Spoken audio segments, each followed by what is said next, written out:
Ya, assalamualaikum warahmatullahi wabarakatuh. Halo sobat Nubar semuanya. Kembali bersama saya Aan NH dan DJ iya Supriyanto Kang DJ ya.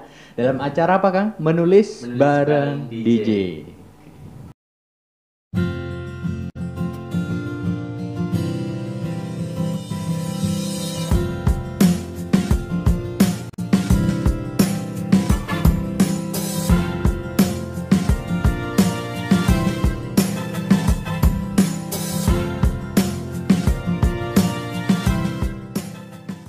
Oke, sebelum saya lanjut nih, ada baiknya buat sobat Nubar untuk apa namanya subscribe di bawah ini channel kita sama aktifkan loncengnya untuk mendapatkan konten-konten lainnya yang bermanfaat seperti dunia literasi. Oke. Baik Kang, ini kan kita mau membahas sebuah apa namanya? Bentar, saya cek dulu ya. Agak lupa. Manfaat outline ya, mungkin dari Sobat Nubar dan saya sendiri itu penasaran manfaatnya sih apa aja. Tapi sebelumnya outline itu mungkin bisa dijelaskan dulu secara garis besarnya. Outline itu seperti apa gitu deh. Iya. Baik Kang, Sobat Nubar, outline itu masih asing ya. Kebanyakan kita Bener. itu asing tentang nama outline. Tapi bagi penulis-penulis sudah senior, penulis yang sudah lama berkecimpung itu bahwa outline bagi mereka sesuatu hal yang tidak asing. Nah, biasanya mereka kita ditanya outline, apa sih itu outline? Nah, tapi ketika saya tanyakan, tahu yang namanya kerangka karangan. Oh, Nah, tahu.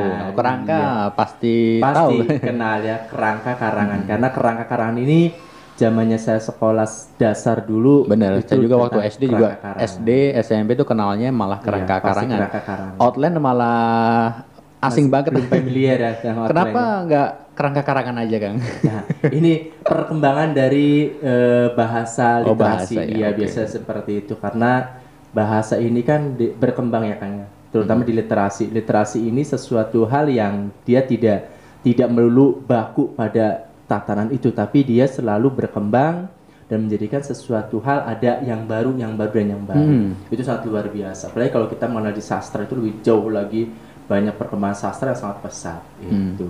Nah, kalau di outline atau di kerangka karangan ini biasanya kerangka karangan ini mewakili 80% dari isi 80%, isi iya. dari naskah tersebut itu Dalam sudah membuat mewakili. sebuah tulisan tentunya ya, Benar itu sekali itu. emang sangat diperlukan yang namanya outline atau Outline kerangka atau kerangka karangan. Gitu. Udah jelas ya, jadi outline itu kerangka karangan ya. Intinya kerangka Iya, karangan ya. hanya berbahasa saja yang beda. Biar lebih Bahasa keren Inggris. gitu kali ya.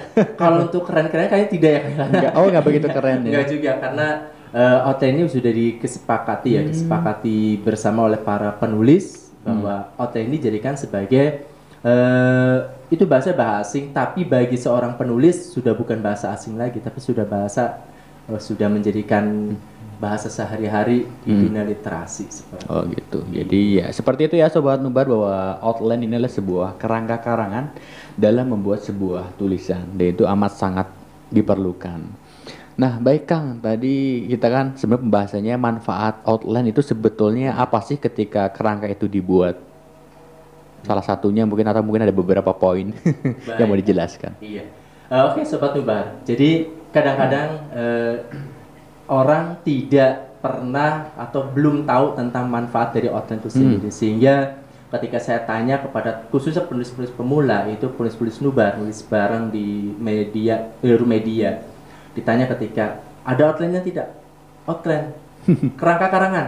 Kerangka, saya tidak pernah menggunakan kerangka kalau menulis misalnya. Oh gitu, emang Iya. beberapa itu ada yang nulis itu cuman mengalir Iya, aja gitu ya? langsung yang sudah terkonsep di dalam otak kita nih kan langsung tuangkan bahwa nama tokonya si A, si B, si C, tempatnya di mana dan setting suasananya seperti apa, alurnya begini, nanti ketemu dengan konflik bagaimana, seperti itu. Bahwa kalau kita dikaji lebih dalam Sobat Nubar, bahwa outline ini manfaatnya sangat luar biasa Kang. Sangat bagus sekali apabila kita menggunakan outline tersebut. Itu sangat-sangat luar biasa lah, sangat bagus dan sangat banyak manfaatnya. Karena biasanya bagi seorang penulis yang sudah senior nih, mereka tidak pernah lepas dari outline. Karena outline ini ibaratnya sebuah rel kan. Ya, Rel betul. ini adalah dia itu udah tidak- jalannya gitu ya. jalurnya sudah ada. Jadi ketika kereta sudah di atas rel, dia tidak akan belok ke sana kemari. Dia sesuai dengan jalur itu. Nah, outline itulah seperti itu, Kang. Kerangka itu seperti itu. Jadi mengantarkan suatu cerita pada titik-titik tertentu.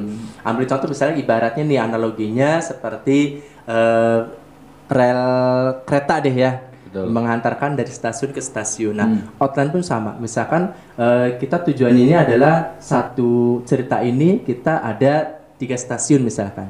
Nah, di stasiun pertama ini menghantarkan tentang setting toko, tempat, dan waktu. Misalnya. Jadi sehingga ini tidak melebar kemana-mana kan. Jadi setting tempat, toko, dan waktu itu sampai stasiun pertama. Jadi ketika dibikin sebuah kerangka, kadang kan orang nulis acak-abruk. Iya. Jadi muter-muter. Yang tadinya tidak ada betul sih, di Bang. konsep malah ikut-ikutan di bawah gitu kan, nama dan sebagainya, setting tempat dan sebagainya. Nah ini. Jadi ketika masuk lagi setelah stasiun pertama masuk ke stasiun kedua misalkan. Nah, di stasiun kedua kita mengatur tentang masalah setting suasana atau dibanding dan gimmick konflik yang ada di tengah-tengah cerita.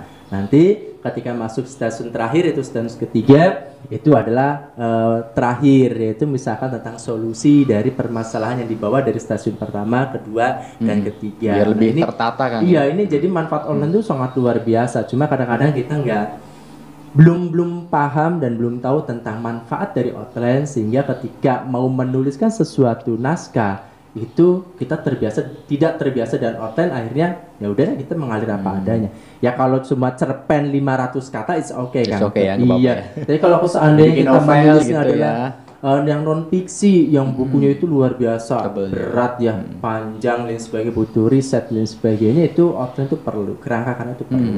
Itu Kang, nanti akan saya paparkan tentang manfaatnya ada berapa sih tentang outline dan bagaimana sih tentang korelasi antara outline dengan tulisan kita atau dengan naskah yang kita garap seperti itu Kang. Iya. Nah itu manfaatnya apa aja Kang? Mungkin bisa langsung biar saya tahu juga Sobat Nubar tahu. Tadi kan udah dijelasin apa itu outline, kemudian seberapa pentingnya outline. Nah sekarang coba manfaatnya dari outline apa aja? Baik Sobat Nubar, kali ini saya akan membahas tentang manfaat dari sebuah outline. Yang pertama adalah dengan adanya outline, itu manfaat yang akan kita dapatkan dari outline adalah menjamin penulisan bersifat konseptual, yaitu menyeluruh dan terarah. Jadi, iya manfaatnya itu adalah terkonsep ya, terkonsep, menyeluruh dan terarah. Jadi ketika kita sudah menentukan saya mau menulis tentang temanya pendidikan misalkan, pendidikan. Jadi pendidikan di era digital milenial, misalnya itu judulnya. Jadi ini bukan judul tapi udah tema yang dimasukkan. Jadi udah terkonsep.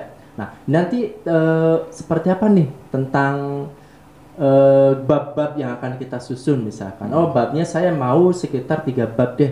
Pertama adalah pendidikan dari zaman dulu misalkan, sejarah pendidikan itu siapa sih pencetusnya, terus bagaimana tentang teknik mengajarkannya, terus alat yang digunakan tuh karena kan alatnya berbeda-beda kan ya. Kalau saya pernah baca itu katanya yang zaman dulu belum adanya kertas, sehingga menulis itu pada daun lontar, pada kulit binatang, pada pelepah pohon dan sebagainya, atau pada batu yang namanya sabak ya.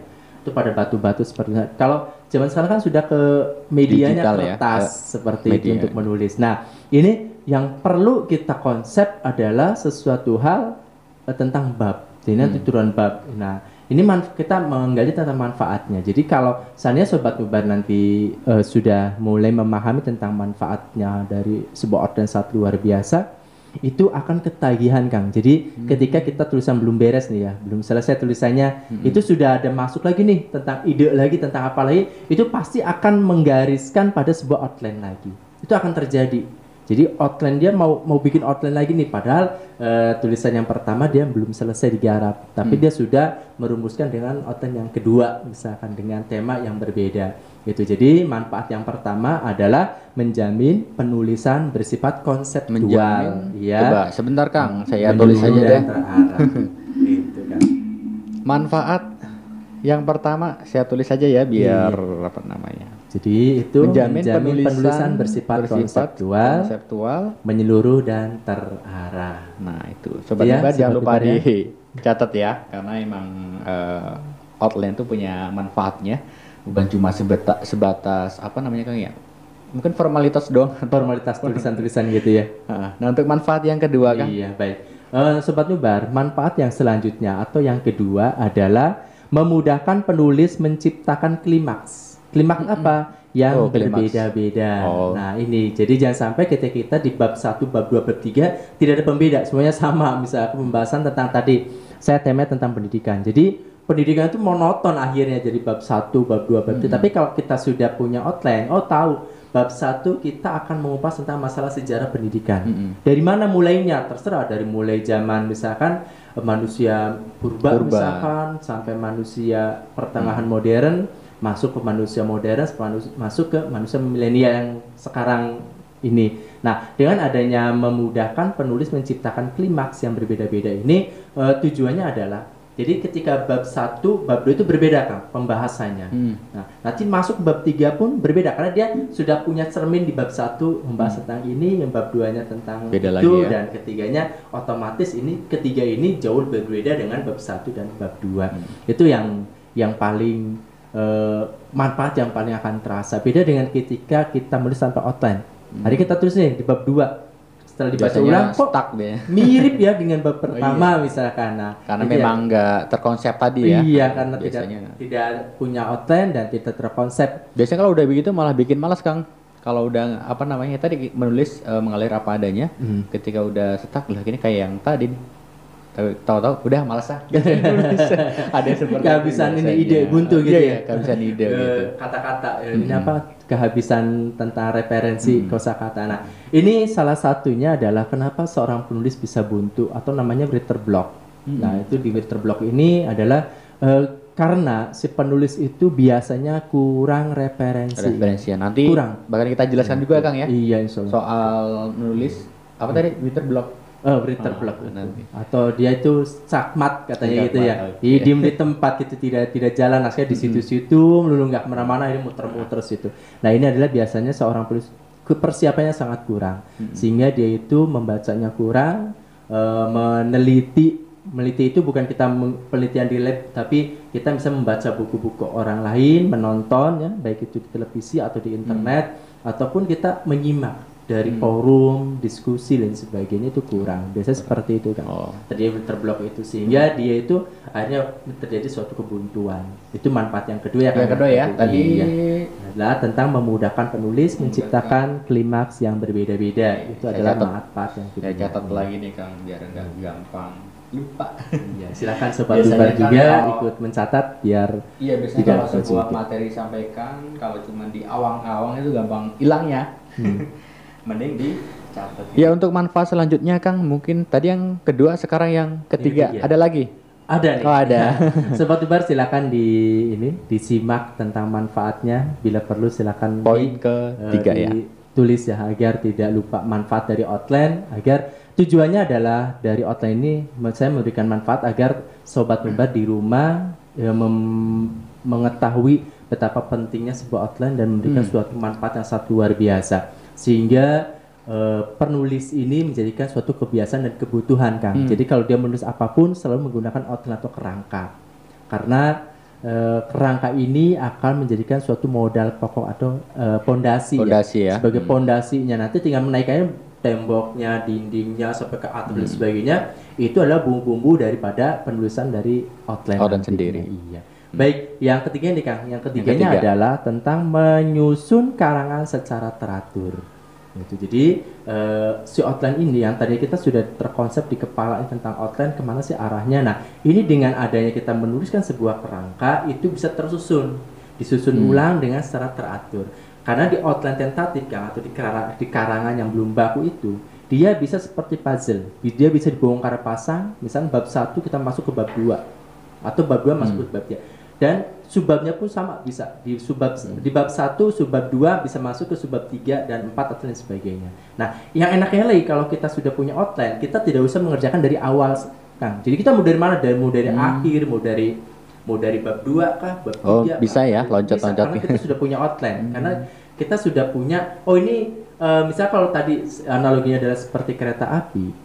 Kereta api ini bahwa ini ada urgent di stasiun 3, jadi stasiun 2 1 dan 2 tidak berhenti, langsung ketiga misalkan, jos ketiga, pleng langsung ketiga, begitu beres, balik lagi ke stadion 2 atau ke stadion yang pertama. Nah itu manfaat dari outline sangat luar biasa kan. Jadi kita tidak harus dari awal dulu nulis terus tidak. Jadi outline ini membantu si penulis silahkan mau dari mana dulu. Tapi itu nggak bikin bingung Kang? Misalkan tadi kan dijelaskan ketika sudah dibikin outline 1, 2, 3, yang 1, 2 ditinggalin kita ke yang ketiga, itu boleh kan tadi? Iya. Itu nggak ngerusak mood bagi penulis? Tidak ya.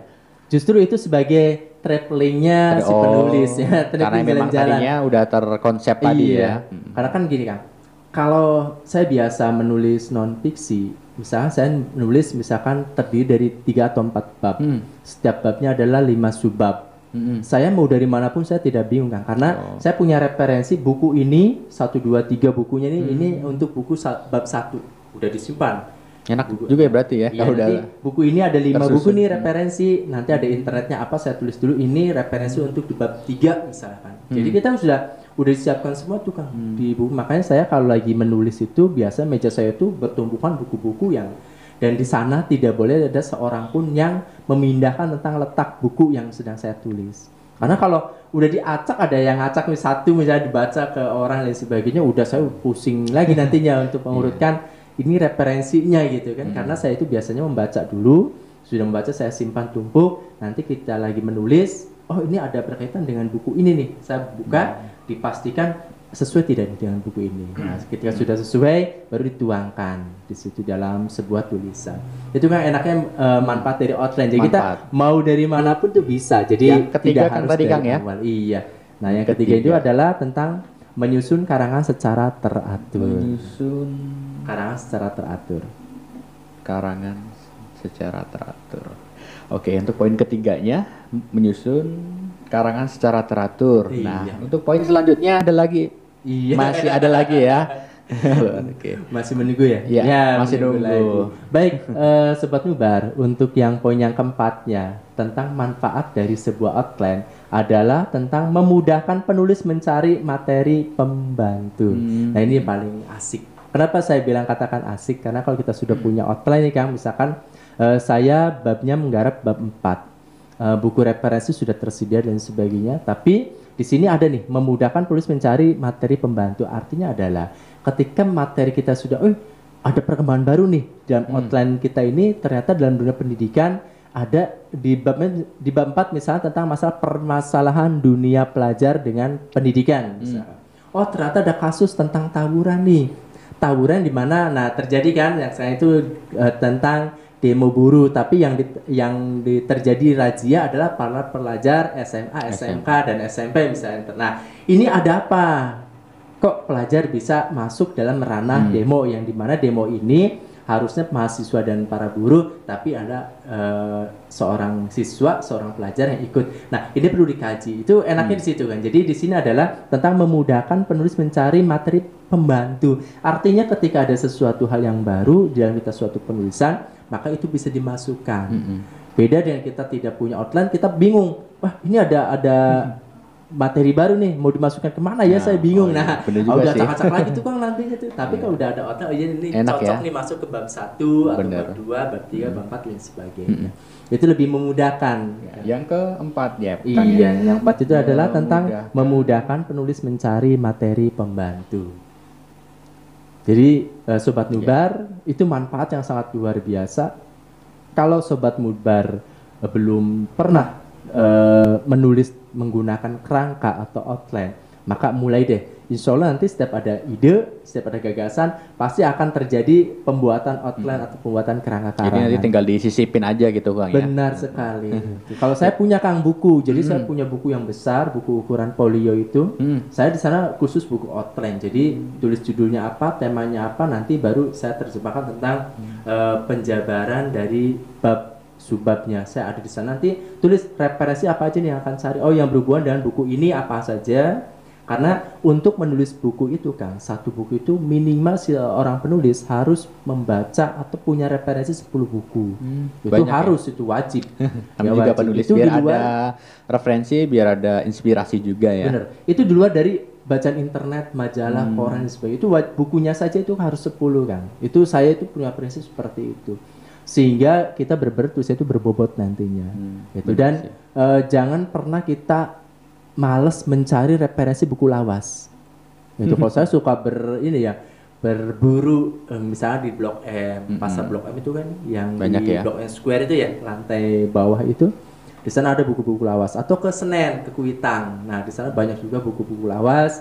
Tujuannya apa? Tujuannya adalah menggali informasi, menggali suatu ide-ide tulisan dari tahun berapa. Karena saya punya buku yang tahunnya itu dicetak itu pada tahun 1950-an, Kang. 50 berapa saya lupa lagi itu ya. Sekitar 57 kalau nggak salah. Itu saya punya, Kang, buku itu, buku yang dicetak pada tahun. Bukunya sudah berwarna warna ini ya, warna kuning sudah nggak karuan. Harganya tentu nggak nguras kantong ya? Enggak, itu saya dulu belinya waktu zaman SMA itu murah, kan. Saya masih tertera di sana itu harganya cuma Rp350. Itu saya beli SMA itu sebelum krisis moneter, itu tahun 1996. 96. Iya, kalau nggak salah 95 96 deh. Itu belum terjadi krisis, sehingga masih murah. Tapi pada saat itu udah mahal. 350 itu mahal karena uang jajan saya itu SMA itu Rp1.000. Itu saya naik bis itu dari rumah saya ke sekolah itu Rp50 pakai Damri. Bis Damri itu yang menggunakan karcis gitu. Oke. Tadi yang poin keempat itu memudahkan penulis mencari materi pembantu. Nah, selanjutnya ada lagi, Kang. Hajar terus manfaatnya. Ya. Oh, terakhir ini ya. Iya, terakhir ya Sobat Nubar ya. Jadi manfaat dari outline nih Sobat Nubar. Manfaatnya adalah yang terakhir, menghindari penggarapan topik 2 kali atau lebih.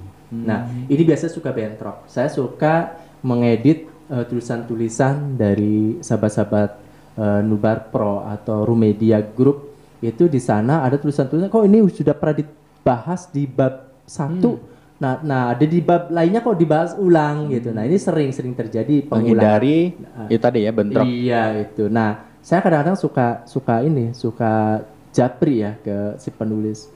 Misalkan, Mbak atau Mas, kok ini ada tulisan ini nih, misalnya beberapa paragraf ini sudah ada nih di bab 1, tapi ini dibahas lagi di bab lainnya. Nah, kok bisa ya, katanya. Nah, nggak tahu saya juga. Nah, akhirnya setelah saya klik, ternyata sudah keluar ya, kontrol apa gitu nanti, ternyata link. Jadi dia mengcopy paste dari link yang sudah di bab 1.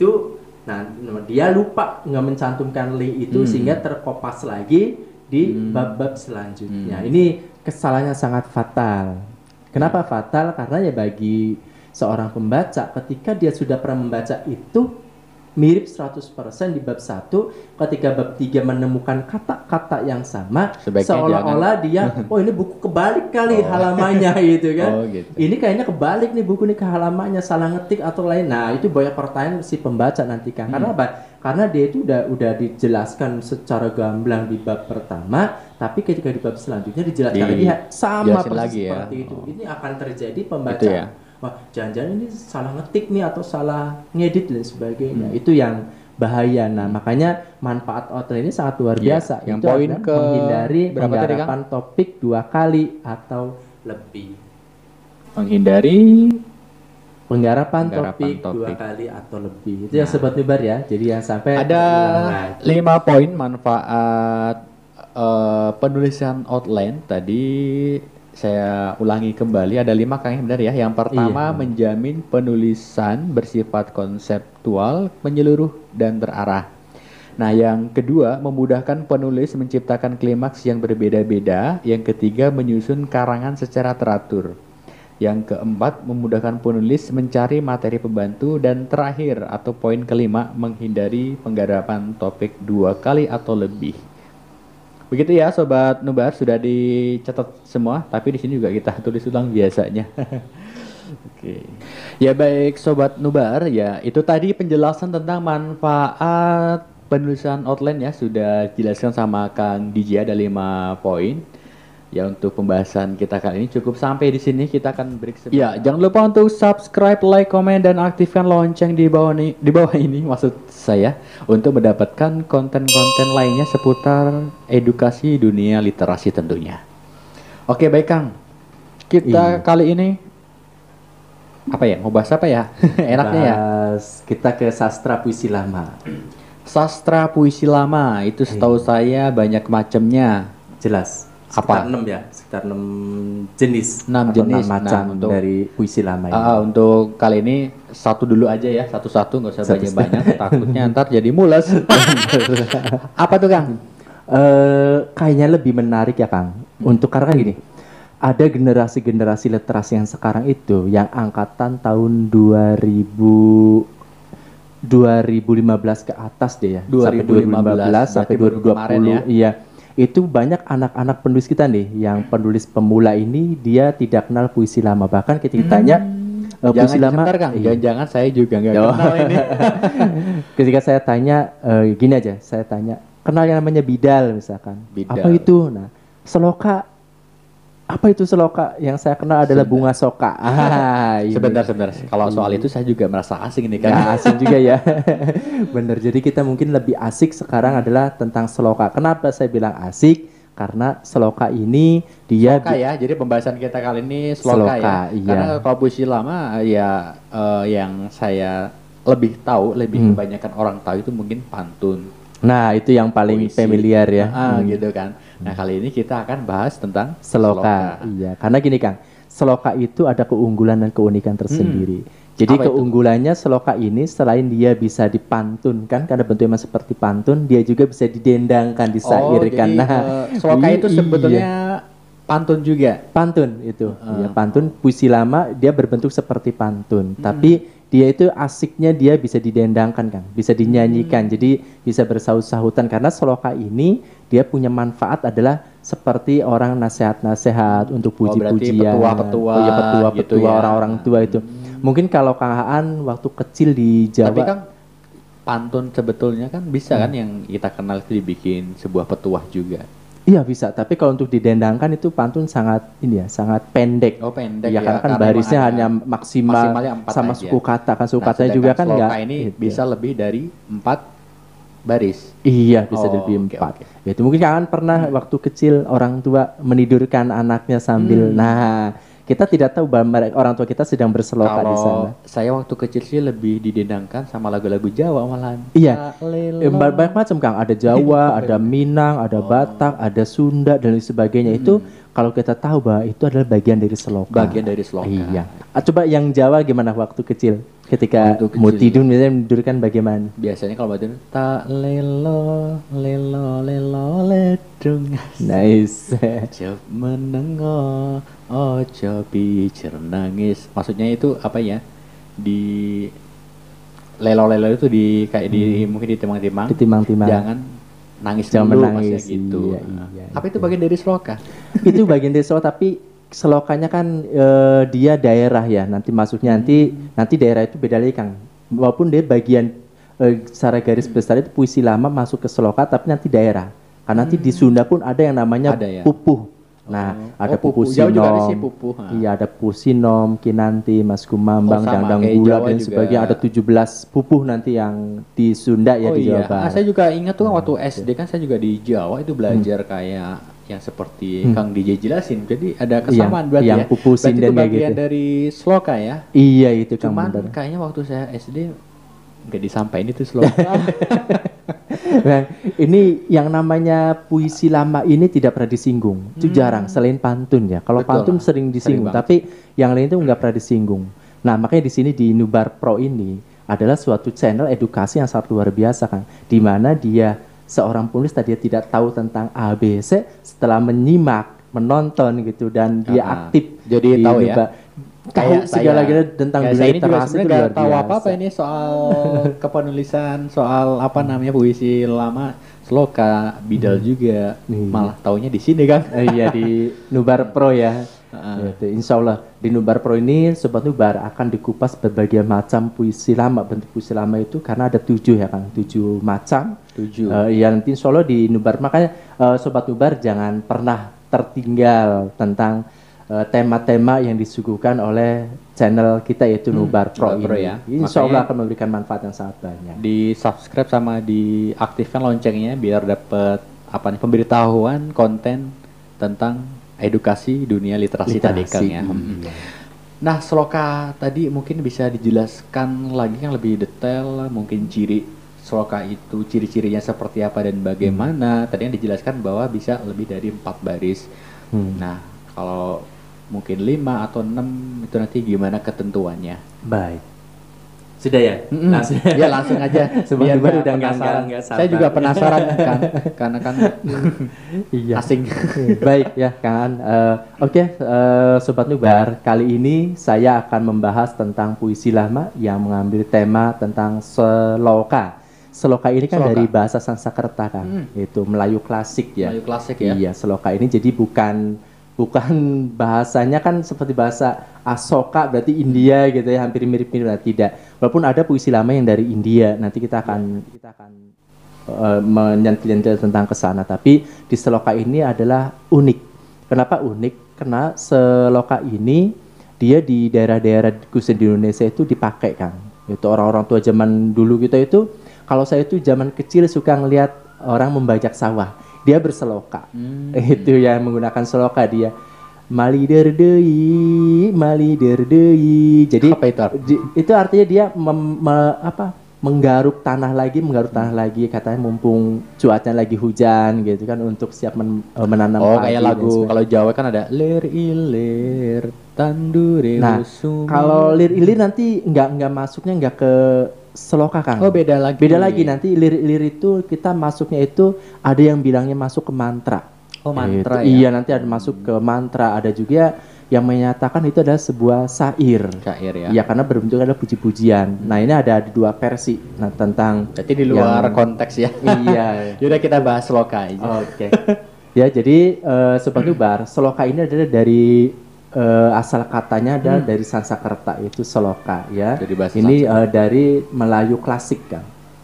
Jadi di seloka ini adalah khususnya para orang-orang terdahulu itu dia menciptakan sesuatu hal itu bermanfaat.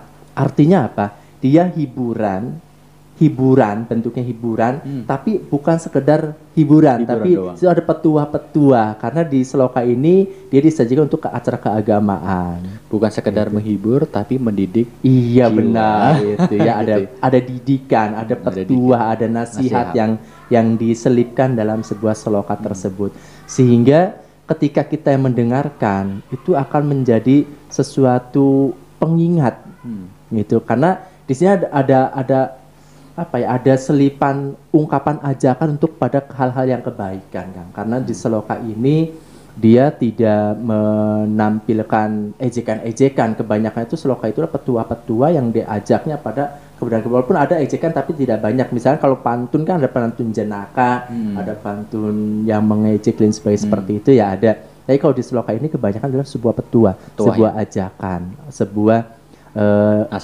nasihat-nasihat yang diberikan orang tua kita itu pada anak-anaknya. Ini yang paling uniknya. Nah, coba kita telisik satu persatu tentang ciri-ciri dari seloka itu sendiri ya.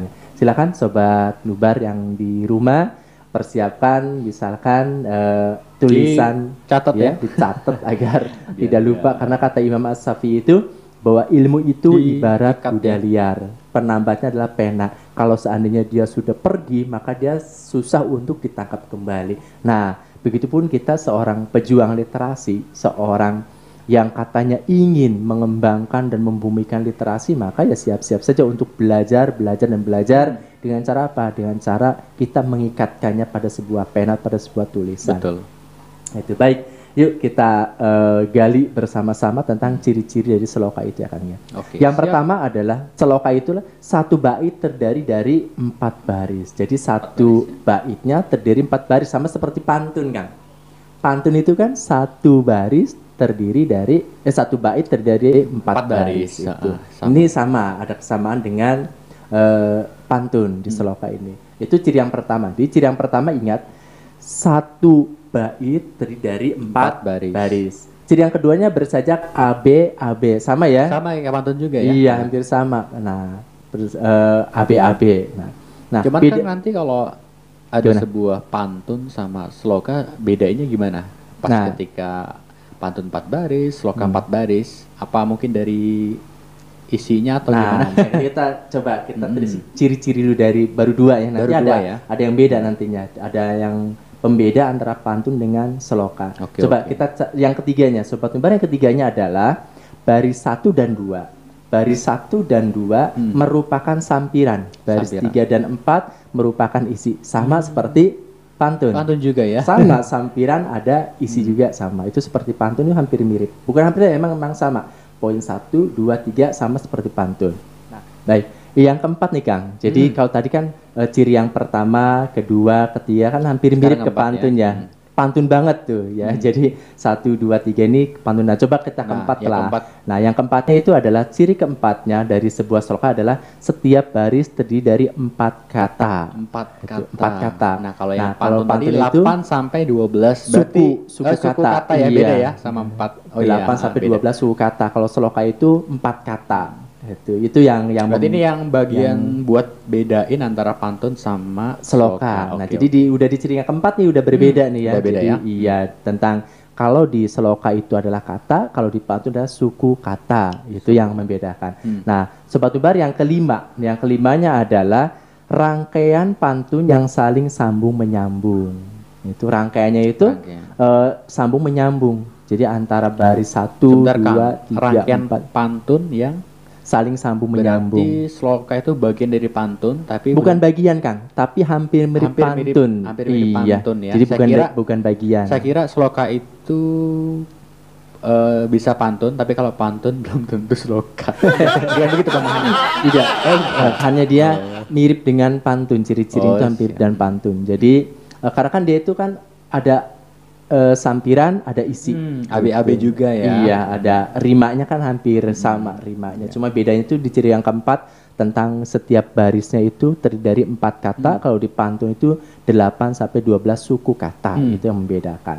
Nah, yang kelimanya tadi, yang kelima adalah tentang rangkaian pantun yang saling sambung menyambung. Saling sambung menyambung. Iya, itu Ada rangkaian keterkaitannya itu. ya. Iya, antara sampiran sama isi. Isi. Gitu. Nah, yang terakhir atau yang keenamnya adalah isi seloka berupa nasihat yang tadi kita sebutkan di awal ya. Pernah kita singgung ya di Iya, kebanyakan nasihat Kang. Jadi kalau pantun kan ada pantun jenaka, ada banyak pantun macamnya juga. Iya, ada pantun yang mencela, ada pantun berbagai macam lah pantun. Tapi kalau seloka itu kebanyakan dia ada nasihat-nasihat yang disampaikan.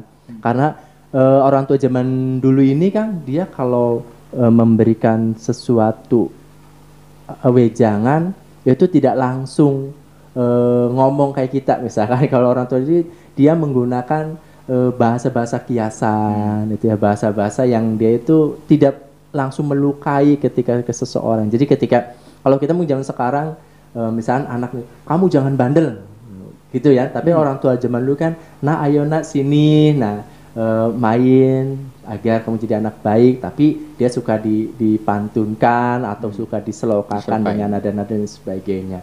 Itu seperti itu ya, berbeda lah antara orang tua zaman dulu dan mungkin kita sekarang jadi orang tua. Iya, itu karena gini Kang, sesuatu hal yang dididik atau dipraktikkan pada anaknya dengan cara-cara yang baik itu akan terkenang Kang. Begitupun juga dengan yang jelek ya, itu akan terkenang. Tapi yang mendidik ini, yang bagus, yang disampaikan dengan cara yang baik ini, itu berbeda. Kita punya energi positif. Betul. Berbeda dengan ketika yang disampaikan adalah sesuatu yang kasar kepada kita, itu kita punya energi yang negatif, yang itu akan menjadikan suatu dendam pada si anak atau pada kita. Nah, ini yang perlu diingat oleh Sobat Nubar semuanya, bahwa segala sesuatu yang sifatnya puisi lama adalah puisi-puisi yang tujuannya adalah untuk mendidik, memberikan suatu petua-petua atau nasihat-nasihat. Nah, di sana ada makna yang terkandung, ada sebuah dakwah. Intinya adalah memberikan pemahaman kebaikan pada semuanya. Karena di sana pun ada kan yang berkaitan dengan agama, itu berbagai macam agama dipakai di dalam suatu puisi lama, termasuk seloka. Nah, seloka ini kebanyakannya dipakai untuk mengenalkan adat budaya, tentang biasanya sejarah, iya, tentang perkawinan. Nah, seperti itu suka disampaikan. Nah, coba nanti kita ini contohnya yang ciri-cirinya udah semuanya iya, udah ada 6 selesai. itu Kang. 6. Ada 6. Tadi Iya. yang pertama itu setiap bait terdiri dari 4 baris. 4 baris aja? 4 baris. Seperti pantun sama. Itu. Terus yang keduanya setiap ini bersajak atau beriramanya itu AB AB. Oh ya tadi kan itu boleh 2 baris, 3 baris. Sorry. Boleh 1 bait atau 2 bait lebih kan kalau untuk Seloka. seloka sendiri. Nah, untuk seloka itu berbeda dengan pantun. Kalau pantun kan 4 baris selesai, 4 baris selesai. Betul. 1 bait kan terdiri 4 baris Tadi selesai. kan masih jelasinnya baru sampai Iya. Kalau yang bait, seloka 4 baris. ini bedanya, dia itu ada kelipatan bait. Setiap bait itu ada 4. Jadi dia punya 4 ya? kelipatan. Kelipatan per 1 bait. Artinya 1 bait 2 bait itu berarti 8 baris. Kalau 3 bait berarti 16 baris. Itu jadi dia itu berkelipatan Oh, bisa ya? seperti itu. Beda dengan kalau bisa pantun lebih kan, dari 4 baris iya, berarti. seloka. jadi 4, 8, 16 seperti. Kalau pantun kan dia hanya 4 udah beres, dia beres. ganti lagi. Nah, kalau seloka ini dia bisa panjang. Ya berarti ketika susunannya. dia ada 16 baris itu harus nyambung menyambung juga Iya, ya. dari baris pertama sampai baris akhir itu mengungkap tentang apa nih? Oh, tentang kasih sayang misalkan. Itu menyambung berarti seluruhnya. dijabarin ya. Iya, Tadi semuanya. kan dibilang menyambung. juga bisa dilakukan gitu kan. Benar. Nah, mungkin kita sebelum dilakukan itu tentang seloka, coba contohnya dulu ya Kang, biar Contohnya sobat kayak Ubar gimana, juga Kang? kan lebih paham nanti. Benar nggak sih contohnya itu sesuai apa yang tadi disebutkan ciri-ciri dari seloka tersebut. Boleh. Misalkan contohnya kita ambil nanti saya 4 baris, Kang Aan 4 baris yang melanjutkan contohnya. Oh gitu. Ada contohnya ya? Ada ya. Oke, Ya. baik Sobat Nubar mungkin bisa nyaksiin. Ada teks di bawah ini ya. Jadi sloka didendangkan. Ini Atau ini contohnya dulu. Diucapkan dulu iya, diucapkan agar si ini sobat Nubar agar tahu dan bisa menelaah ciri-cirinya sama enggak sih seperti yang tadi disebutkan. Oh, siap. Dari contoh ini. Kita ambil yang 8 ya Kang ya. 8 karena baris. kita berdua yang 8 Iya, baris jadi 2 bait. Nah, saya 1 bait, Kang Aan 1 bait. Gitu ya. 1 bait pertama, saya baru keduanya ya. Iya, itu untuk ciri-cirinya. Baru itu. 1 bait. Bait. Oh, bait, Jadi ya. 1 bait yang terdiri 4 baris. Nah, jadi Siap, saya siap. 4 baris, Kang Aan 4 baris. Siap. Ya, silakan sobat Nubar disimak untuk contoh seloka di bawah ini dan ingat-ingat tentang ciri-ciri seloka yang tadi saya sebutkan. Nah, contohnya adalah kita ambil yang 8 baris. Merah-merah buah rambutan. Rambutan matang di keranjang. Setitik cinta aku layangkan, berbunga-bunga untukmu sayang. Oke, kita telaah. Yang pertama adalah merah-merah buah rambutan. Ini ada 4 yang 4 kata. Kata ya. Nah, sesuai dengan yang kita Benar. sebutkan. Yang keduanya adalah rambutan matang di keranjang. Itu 4 juga ya. setitik cinta aku layangkan, berbunga-bunga untukmu sayang. Nah, itu jadi ini 1 bait namanya Kang. Dengan 1 Yang bait baris dari 4 kedua Iya. berupa sampiran. Iya. Kita lihat sampiran Benar ya? yang keduanya adalah tentang isi, gitu ya. Nah, kita lihat tentang rimanya, Kang. Rimanya kan tadi AB, AB. AB, Nah, yang betul. pertama adalah rambutan itu di A. tan. Nah, terus masuknya ke A. Yang keduanya keranjang, itu di ang ya. Itu masuknya ke B. Nah, yang ketiganya adalah layangkan, itu di an, itu masuknya ke A lagi. Dan yang terakhir adalah sayang, itu masuknya pada B. Jadi rimanya AB, AB ya. Itu cocok berarti ya. Nah, sekarang untuk bait yang keduanya oleh Kang Aan ya. Bait Silakan. kedua. Oke, yang ini ya. Keduanya. Baca di depan ya.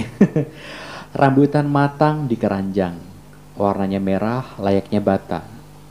Berbunga-bunga untukmu sayang.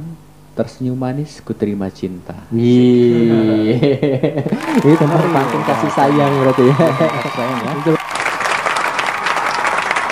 Tentang ini ya, tentang rimanya masuknya nih kira-kira, Iya. Kang. Coba. Pertama itu ada ang, berarti masuk ke A ya. Tadi yang rambutan matang Keranjang. 4 ya, 4 suku kata ya. Betul. Itu ang ya, ada masuk ke A. Terus yang keduanya warnanya merah, layaknya bata. Itu tak masuk ke B. B. Yang ketiga berbunga-bunga untukmu sayang. Itu seperti keranjang dan sayang. Itu masuk ke A. Nah, yang terakhirnya, yang keempat itu berupa isi adalah tersenyum manis ku terima cinta. Iya, Tak dengan bata, cinta dengan bata. Nah, itu masuk ke B.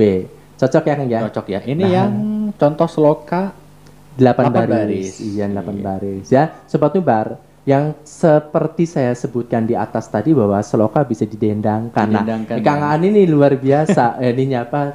Dia bisa mencengkok-cengkok suaranya yang sangat aduhai. Oke, Semoga coba ya. di acara kita Nggak ini aduhai sih. bisa menghibur gitu ya. Jadi Sobat Nubar itu tidak jenuh dengan ternyata ilmu literasi edukasinya luar biasa. Tidak sekedar monoton tapi ada hiburan-hiburannya juga. Mungkin silakan saksikan untuk Coba Sobat ya, Nubar ini coba saya Ini dendangkan. Kang Ana akan mendendangkan tentang seloka. Monggo, Kang. Coba. Merah-merah buah rambutan, buah rambutan, rambutan matang di keranjang. Gitu Kang ya? Iya. Setitik cinta aku layangkan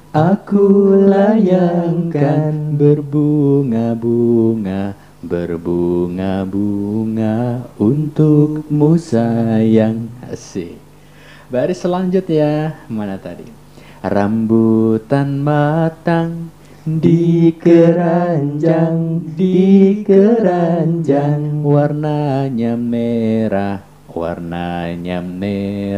layaknya bata, berbunga-bunga untukmu sayang, tersenyum manis, ku terima cinta. Gitu aja. Seperti itu ya. Iya, luar biasa ya ternyata ya. Jadi seloka ini adalah sesuatu pantun yang bisa untuk didendangkan. Jadi Asik dia juga, mirip dengan pantun tapi bisa didendangkan. Nah, biasa orang tua kita itu ya seperti itu berseloka, tapi menurut daerah-daerahnya masing-masing Daerah berbeda-beda masing-masing. nantinya kan. Bisa dia berpantun, bersinden, bersair dan sebagainya. Tapi seloka ini adalah sesuatu hal yang bisa dinikmati dengan berbagai macam bahasa di dunia ini. Betul. Karena dia punya pakem-pakem yang emang seloka pakemnya seperti itu misalkan. Tapi kalau zaman sekarang masih banyak pakai seloka nggak sih? Kayaknya Enggak, ya. banyak yang mungkin hanya bersair ya, hanya bersair saja kalau zaman sekarang. Karena sair itu kan hanya mudah ya, Dan itu mudah kan untuk bebas sih. tidak setahu punya saya. pakem-pakem atau tidak punya aturan-aturan yang mengikat. Beda dengan seloka kan dia mengikat, dan pakemnya itu langgamnya emang harus seperti notasi-notasinya itu notasi yang sudah dibakukan, paling ada improv nantinya, improvisasi itu yang akan Oke, baik. mempengaruhi keindahan dari membawakan nada sebuah seloka tersebut itu ya Kang. Sip. Mantap Kang penjelasannya tentang seloka ya. Ya baik Sobat Nubar semuanya, demikian penjelasan tentang seloka Kang ya. Bahwa seloka itu saya rangkum kembali terdiri dari satu bait. Nah satu bait itu terdiri dari 4 baris.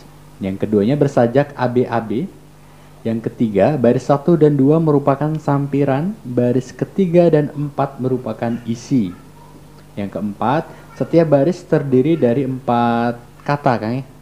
4 kata. Nah, yang kelima, rangkaian pantun yang saling sambung menyambung. Dan keenam atau terakhir, isi sloka berupa nasihat. Oke, baik. Terima kasih Sobat Nubar yang sudah menyaksikan channel ini. Nah, pada kesempatan kali ini kita akan bincang-bincang literasi. Membicarakan sebuah kata atau mungkin istilah yang banyak orang lain ucapkan atau populerkan yang dianggap benar ya Kang ya. Iya. Padahal artinya Salah kaprah. salah kaprah.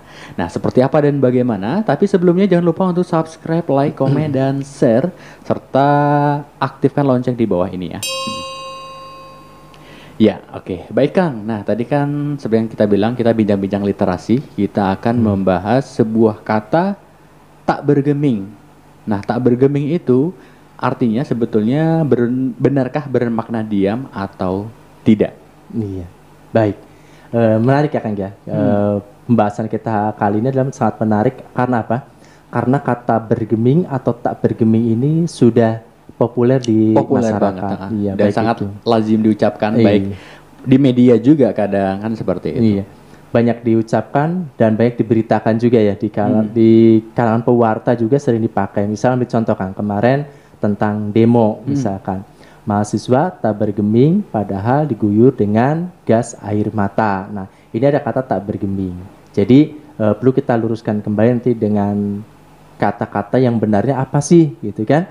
Tak bergeming kah atau tanpa tak, artinya langsung bergeming. Nah seperti itu. Baik, kita akan luruskan. Sebelumnya kita akan singgung dulu bahwa selaku kita pejuang literasi harus memperhatikan bahwa kata-kata itu sesuai tidak dengan KBBI, Kamus Besar Bahasa Indonesia, atau EBI dan PUEBI. Pedoman ejaan bahasa Indonesia ya. Iya. Jadi kalau kita singgung dulu, tahun 2009 itu masih menggunakan kata EYD.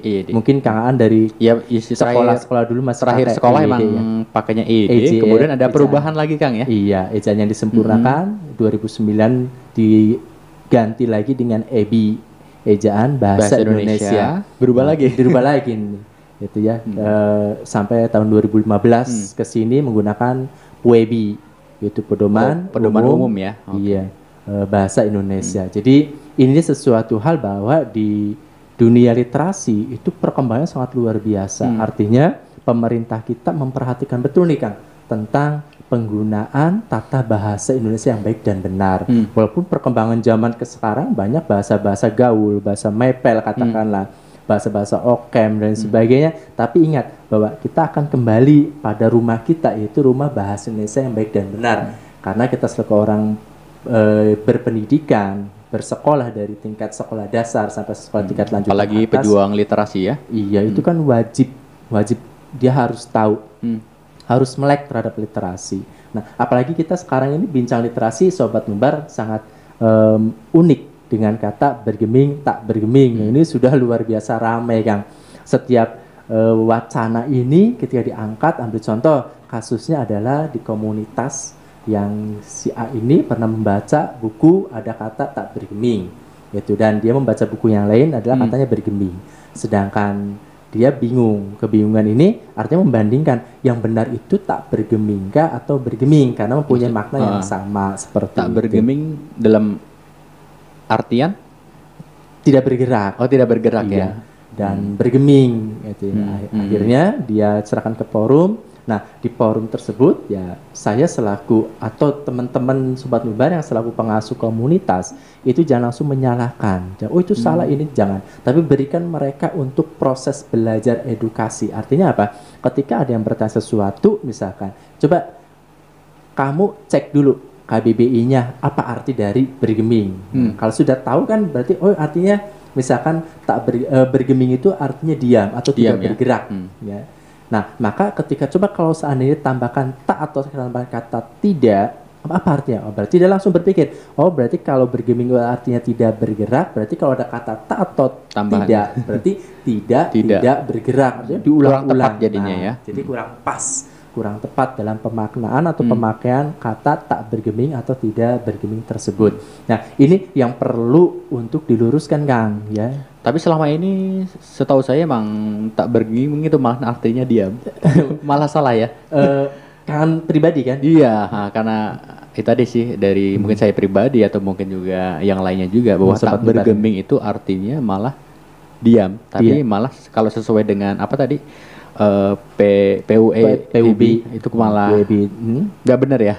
Iya, kalau dalam KBBI-nya itu bahwa bergeming artinya diam, tidak bergerak. Jadi kalau tak bergeming itu ya salah penempatan katanya. Tidak usah menggunakan kata tak atau tidak Kang. Jadi cukup bergeming. Misalkan mahasiswa bergeming pada saat diguyur gas air mata. Artinya mahasiswa itu dia tidak kemana-mana, dia diam di tempat walaupun diguyur dan gas air mata.